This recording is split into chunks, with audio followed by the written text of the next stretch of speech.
Baik, Assalamualaikum warahmatullahi wabarakatuh. Saya Mutiara Rizka Olanda, NIM 2110702.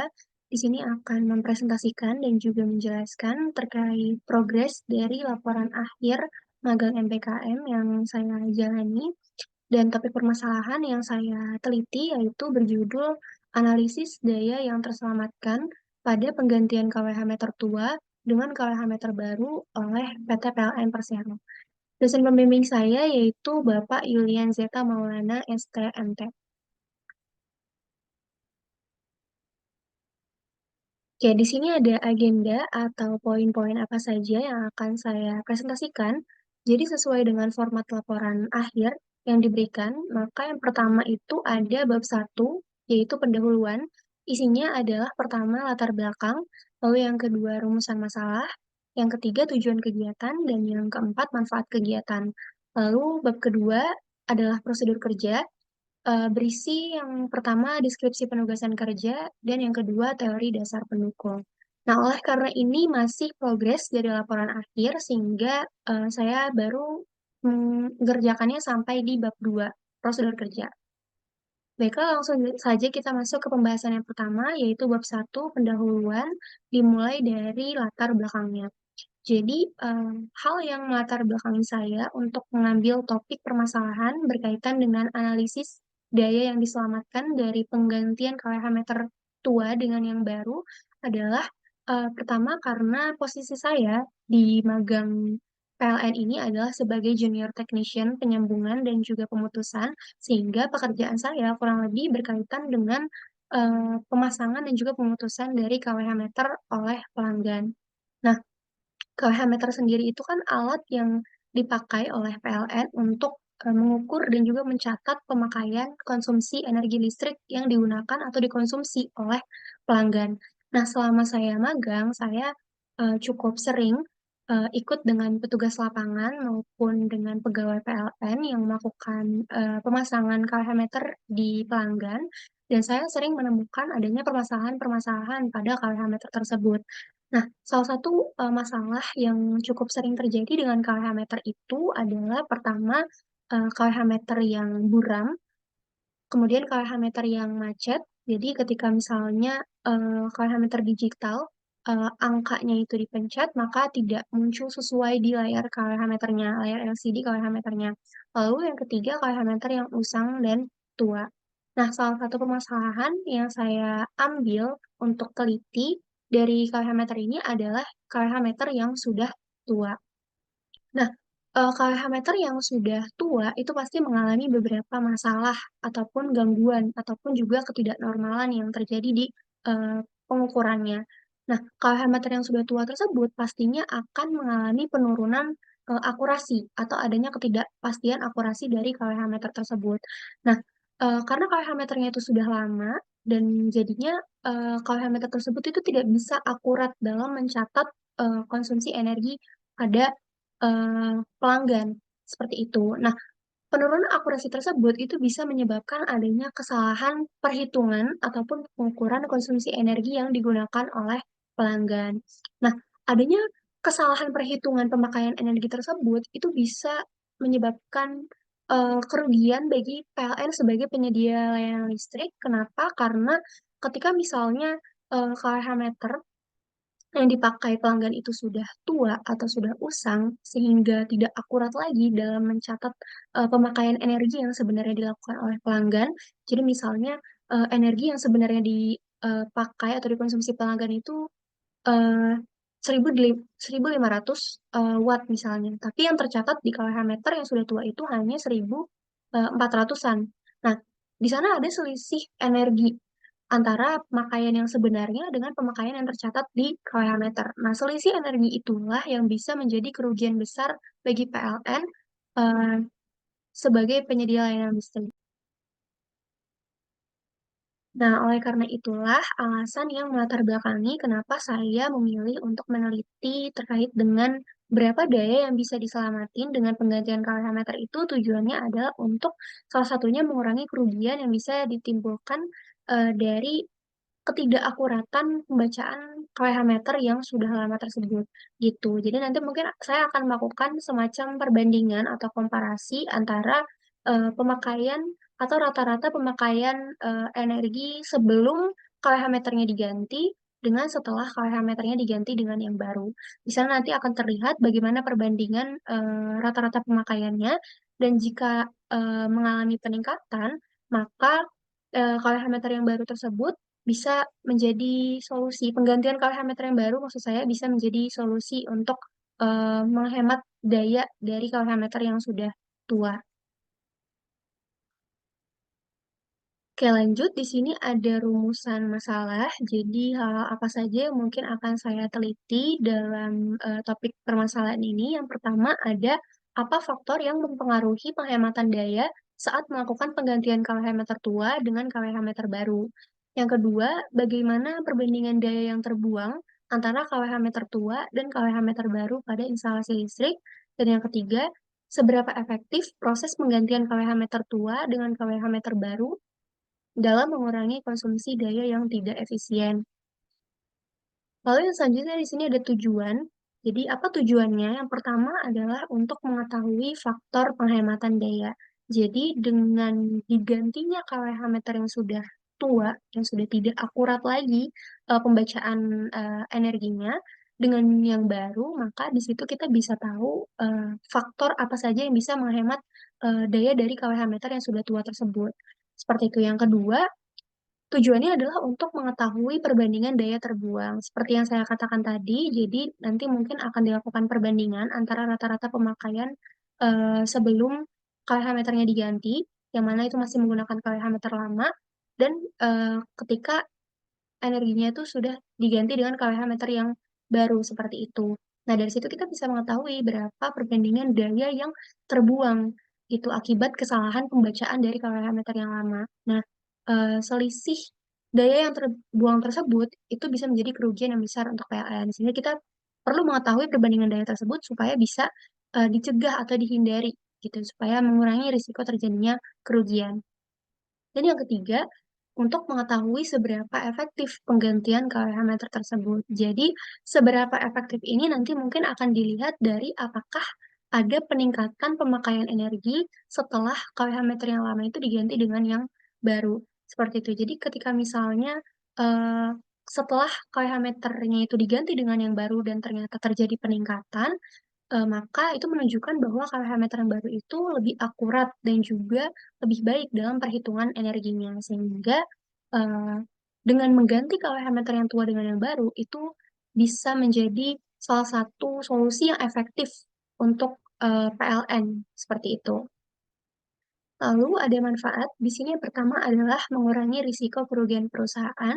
Seperti yang saya katakan tadi, ketika misalnya ada selisih energi yang tidak sesuai antara pemakaian sebenarnya oleh pelanggan dengan yang tercatat di KWH meter yang sudah tua, maka itu bisa menjadi kerugian untuk PLN, seperti itu. Jadi dengan adanya penelitian ini, saya berharap bisa mengurangi risiko kerugian perusahaan gitu, bisa mengidentifikasi apa saja sih yang kira-kira bisa dilakukan untuk mengurangi, risiko PLN sebagai perusahaan penyedia layanan listrik.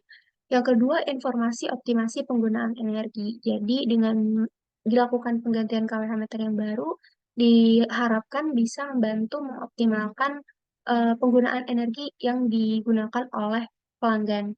Yang ketiga adalah pemeliharaan infrastruktur yang lebih efisien. Ini ditujukan lebih untuk, PLN sebagai perusahaan. Jadi dengan mengetahui, penghematan daya yang terjadi ketika KWH meter itu diganti dengan yang baru, maka PLN juga bisa tahu gimana cara melakukan pemeliharaan KWH meter yang lebih baik dan juga lebih efisien untuk pelanggannya.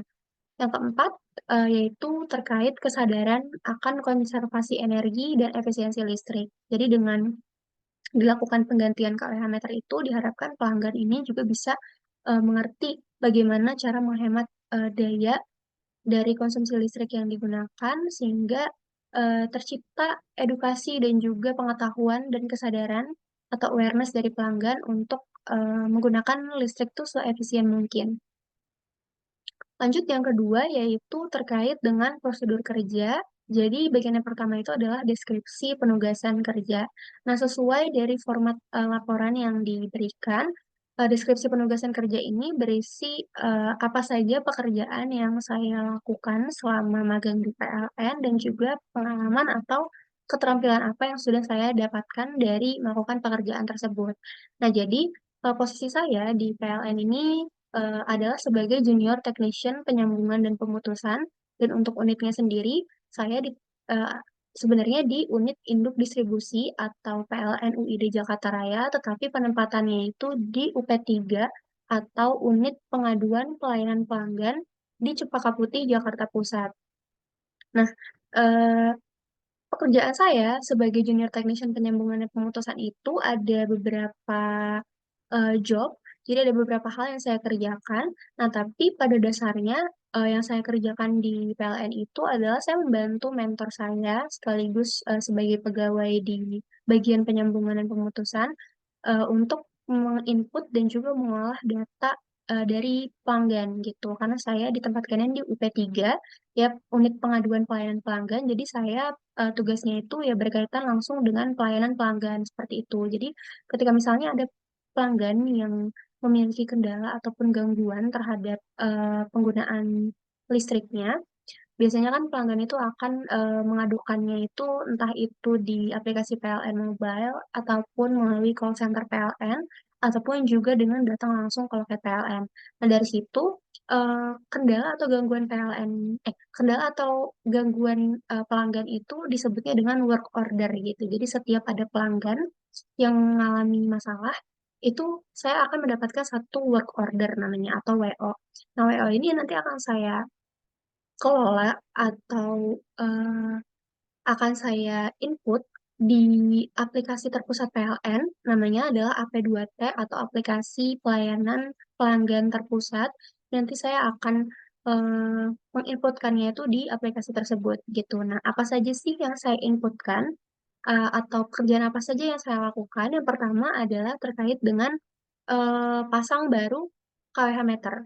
Jadi karena saya itu memang bagian penyambungan dan pemutusan, salah satu pekerjaan yang paling pentingnya adalah dengan pemasangan KWH meter pelanggan, seperti itu. Jadi kalau misalnya ada pelanggan yang mau masang meteran baru, nah maka, yang menginputkan work order-nya, termasuk dengan isinya adalah saya, menentukan KWH meter apa yang digunakan, kemudian jenisnya, tipenya, mereknya, kemudian juga, pembatasnya atau MCB-nya yang digunakan itu.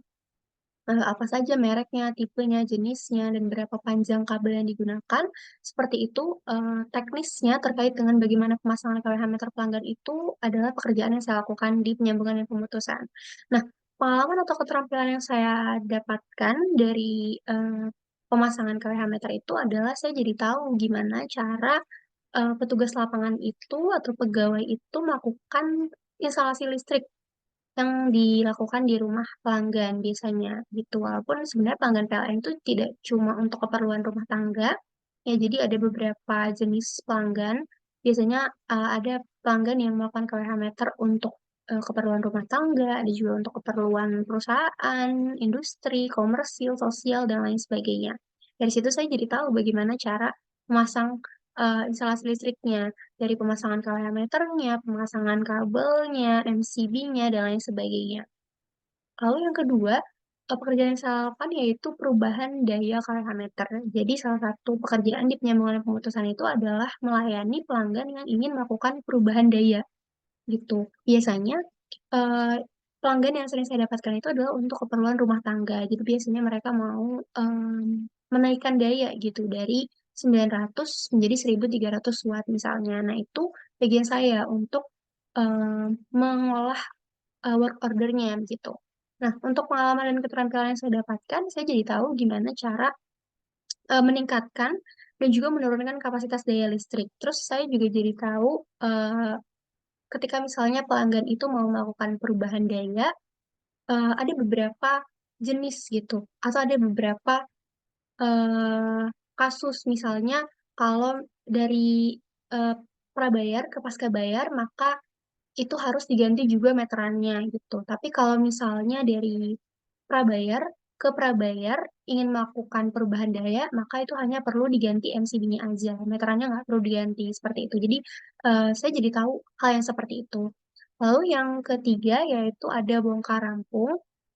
Ya, dengan bongkar rampung ini saya juga jadi tahu gimana cara membongkar instalasi listrik dan memutus kabel yang tidak perlu. Nah, tapi sebenarnya bongkar rampung ini lumayan jarang saya dapatkan pelanggannya selama saya magang, karena rata-rata pelanggan itu kebanyakan melakukan pasang baru ataupun ubah daya seperti itu. Kalau yang bongkar rampung itu masih cukup jarang. Biasanya kalaupun ada itu dilakukan oleh mentor saya atau pegawai yang lain. Seperti itu. Tapi setidaknya saya jadi tahu gitu bagaimana cara membongkar instalasi listrik ke pelanggan yang melakukan bongkar rampung. Lalu yang selanjutnya ada penerangan sementara. Nah, ini biasanya penerangan sementara itu dilakukan kalau misalnya ada pekerjaan-pekerjaan yang di proyek-proyek tapi tidak memiliki meteran gitu, tapi mereka butuh penerangan. Nah, biasanya pelanggan-pelanggan yang seperti itu diberikan solusinya adalah penerangan sementara. Jadi misal ada proyek di Jakarta atau misalnya di Cempaka Putih, di proyek tersebut itu pasti mereka kan bukan rumah gitu ya, jadi nggak ada KWH meternya, nggak ada meterannya. Nah, ketika meterannya itu nggak ada, tapi mereka butuh penerangan untuk keperluan kegiatan atau aktivitas di proyeknya, maka biasanya mereka mengadukan ke PLN dan solusi yang diberikan adalah dengan penerangan sementara. Jadi proyeknya itu tetap bisa ada pencahayaan listrik, tapi tanpa perlu dilakukan pemasangan KH meter gitu. Jadi keterampilan atau pengalaman yang saya dapatkan tentunya jadi mengetahui cara menyediakan penerangan sementara di lokasi yang belum memiliki pasokan listrik ataupun juga yang memiliki kebutuhan urgent untuk penerangan sementara. Nah, selanjutnya ada survei geser meter. Jadi, survei geser meter ini saya jadi tahu gimana kebutuhan pelanggan dan juga memastikan kompatibilitas dari sistem listriknya. Nah, survei geser meter ini juga sebetulnya cukup jarang saya mendapatkan pelanggannya karena biasanya di UP3 itu sudah ada eh, tim ataupun petugas-petugas yang memang pekerjaannya itu untuk melakukan geser meter, untuk melakukan survei geser meter. Nah, kebetulan karena pekerjaan yang saya lakukan selama ini di kantor tuh masih pekerjaan administratif seperti itu, jadi saya cukup jarang melakukan survei tersebut gitu. Tapi setidaknya saya jadi mengetahui bagaimana kebutuhan pelanggan yang melakukan survei geser meter. Paling terakhir ada penanganan gangguan. Nah, ini adalah pekerjaan yang saya lakukan karena memang saya ditempatkannya di UP3, yaitu Unit Pengaduan Pelayanan Pelanggan. Jadi, pekerjaan yang saya lakukan adalah ya menangani gangguan dan kendala yang dialami oleh pelanggan PLN. Nah, dari situ saya jadi tahu bagaimana cara mengidentifikasi dan menyelesaikan masalah yang dialami oleh pelanggan PLN yang berkaitan dengan sistem listrik. Contohnya misalnya seperti yang sekringnya putus ataupun pelanggan yang mengalami kebocoran arus, seperti itu. Oke, itu adalah terkait deskripsi penugasan kerja. Dan selanjutnya di sini ada teori dasar pendukung. Nah, jadi seperti yang eh, topik yang saya angkat di laporan akhir ini adalah terkait dengan analisis daya yang bisa diselamatkan dari penggantian parameter tertua dengan yang baru. Maka pertama, di sini berkaitan dengan daya listrik. Nah, apa sih itu daya? Jadi daya itu adalah energi yang digunakan untuk melakukan suatu usaha atau kerja. Nah, usaha atau kerja ini tuh energinya bisa berupa panas, suara, mekanik, cahaya, dan lain sebagainya. Nah, satu dari daya listrik yaitu adalah watt atau hours power. Nah, hal yang selanjutnya ada dikenal juga dengan istilah daya semu. Nah, daya semu itu apa? Jadi daya semu itu adalah daya dari generator di sistem pembangkit listrik. Daya semu ini dibagi jadi dua, ada daya aktif dan juga daya reaktif. Nah, daya aktif itu adalah daya yang dipakai oleh konsumen di beban. Jadi, daya aktif ini adalah daya yang digunakan oleh pelanggan PLN yang dicatat di KWH meter itu merupakan daya aktifnya gitu. Untuk mengetahui berapa besar tagihan listriknya dilihat dari pemakaian daya aktifnya tersebut. Lalu yang kedua ada daya reaktif. Daya reaktif ini adalah daya untuk menghasilkan medan magnet. Nah, ini tidak dipergunakan untuk pelanggan PLN gitu. Jadi yang digunakan di pelanggan PLN itu hanya daya aktif. Lalu selanjutnya ada faktor daya. Jadi faktor daya ini adalah perbandingan antara daya aktif dan juga daya semu. Lalu ada juga yang dinamakan dengan sudut fasa. Sudut fasa itu adalah selisih fase tegangan dan juga fasa arus seperti itu. Nah, eh, berhubung dengan teori yang tadi terkait dengan daya listrik, kemudian ada daya semu. Daya semu itu ada dua, daya aktif dan daya reaktif, lalu ada faktor daya dan juga ada sudut fasa. Nah, itu semua berkaitan dengan bagaimana prinsip kerja dari kWh meter. Nah, jadi kWh meter itu kan alat yang dipakai untuk menghitung dan juga mencatat serta mengukur pemakaian konsumsi energi listrik yang digunakan oleh pelanggan atau konsumen PLN. Nah, kalorimeter ini itu terdiri biasanya dari piringan berupa aluminium dan juga alat hitung mekanisnya. Kalau misalnya zaman sekarang kan karena sudah ada perkembangan zaman gitu ya, jadi kalorimeter yang digunakan itu biasanya kalorimeter digital yang sudah ada em, nomor-nomornya untuk bisa dipencet gitu sebagai token atau pulsa, bukan seperti dulu yang masih menggunakan kalorimeter analog. Nah, energi yang ditampilkan di kWh meter pelanggan PLN itu didapatkan atau itu adalah energi yang terdiri dari daya aktif, ya tadi daya aktif penggunaan oleh pelanggannya, kemudian dikali dengan satuan jam dan dikali dengan faktor dayanya. Jadi energi yang tampil atau tercatat di kWh meter itu adalah daya aktif yang dikonsumsi oleh pelanggan PLN dikali dengan banyaknya waktu dan dikali dengan faktor dayanya. Seperti itu. Lalu untuk prinsip kerja dari kWh meter sendiri adalah kWh meter itu nanti akan menghasilkan arus flux bolak-balik dari arus beban, lalu arus melewati piringan aluminium terinduksi, ada tegangan eddy current di situ, kemudian kumparan lainnya atau BP akan menghasilkan flux bolak-balik yang melintas di arus LF. Dan piringan itu nanti akan menerima resultan dan gaya dari torsi yang berupa putaran. Nah, dari proses tersebutlah baru bisa dilakukan perhitungan besar tagihan listrik per bulan dari pelanggan PLN. Seperti itu.